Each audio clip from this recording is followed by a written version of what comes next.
Takže čau, sa to presúva na deň jazyčanov.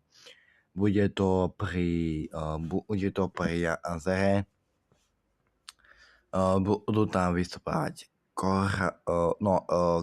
kandačovci a proste bude tam fajn hudba. Proste to užijeme, bude sranda. A keby náhodou ste chceli, môžete dať so mnou foto, alebo vám dám autogramiu, keby ste chceli. Takže príďte na jazero, neviem koľkého to je, ale 15. to je tak, 15.5. myslím.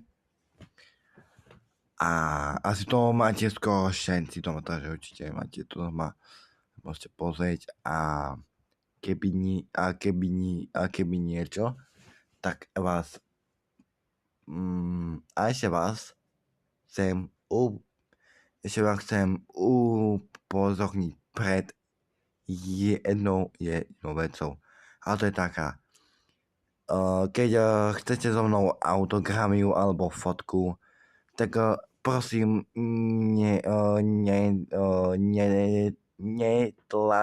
netlačte sa všetci na mňa, ale po rade sa môžete. Takže pôjde 1, 2, 3, potom pôjde 4, potom pôjde 5, hej.